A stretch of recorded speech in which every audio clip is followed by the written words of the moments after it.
Много ли пауър трябва, за да потегли този 6-цилиндров двигател и по-скоро ви подвеждам на това да споделите с нас как работите, когато създавате авторските песни?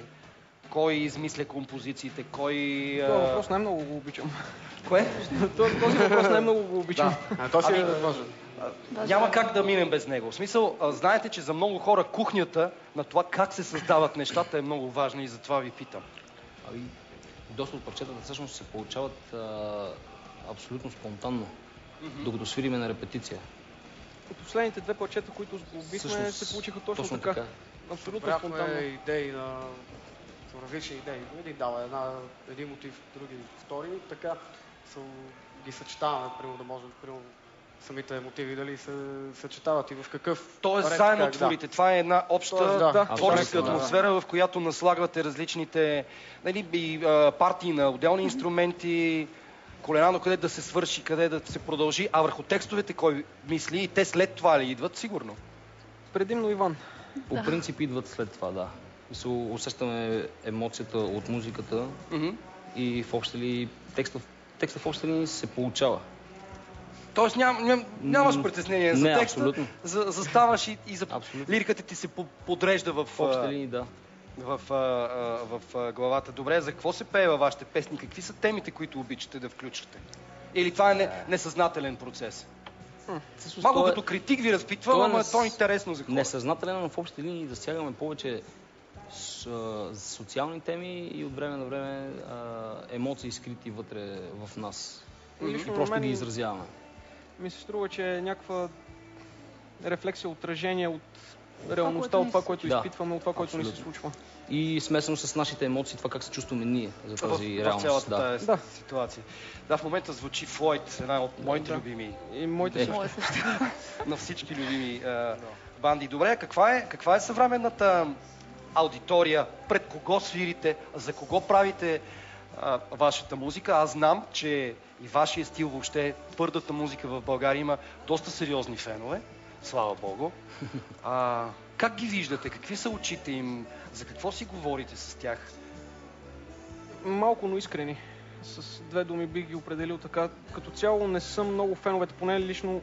Може би ние, защото сме underground нова банда и все още не сме събирали някакъв голям фен-клуб, ако мога да го нарека. Фен-клуб малко трудно ще стане, но пък си имаме страхотен съпорт от наши приятели, част от които дойдеха тази неделя да ни подкрепят тук, за което искрено много благодарим. Ние също. Аплодисменти те са си за вас. Благодаря ви, че сте тук. Да, извинявайте, къснете.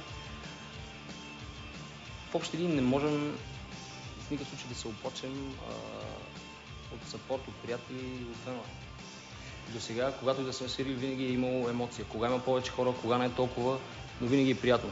И винаги има споделена емоция, енергия. Още ли разбираме, че това е за нас и много им се радваме.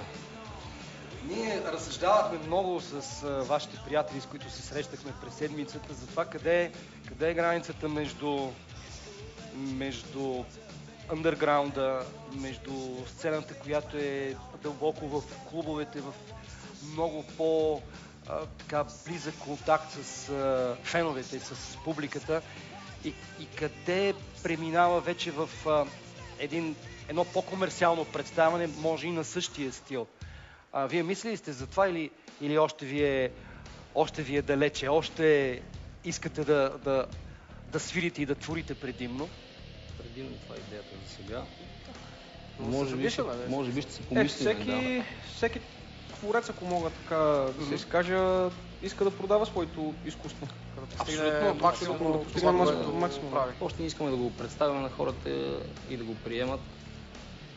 Поне за тези, които се отнасят, защото ние реално сме последователи на едно движение и се опитаме да изразиме, както казах вече, нашите емоции с него и да предадем нещо. Тоест нашето послание на света, дори и в по-малки мащаби. То е важно, защото ако успееш да го предадеш няколко човека, със сигурност ще има все повече и повече да го чуят и да Искаме го разбират. да оставим нещо за себе си. Тръпка е да се качим на по-голяма сцена и винаги ще ни се иска и... Аз съм сигурен, че това ще се случи. Постепенно нещата си стават. Исках да кажа, че в момента много се радваме на всеки един концерт, на всички хора, които идват и това много означава. Вие имате за нас. много готина изява и турнета, които сте правили, и групите, с които свирите, нещата ще продължат да се развиват.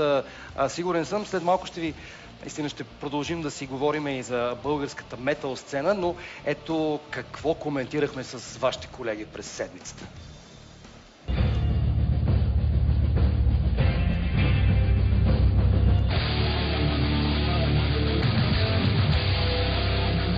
Underground музиката е дори би била тя, може би, много агресивна за много хора, но тя е супер зареждаща и позитивно зареждаща алтернативните хора. Те стават по-добри, по-позитивни от това, че слушат, може би, агресивна музика. Имаме всякакви банди, всякакви артисти, много качествени, с много голям потенциал.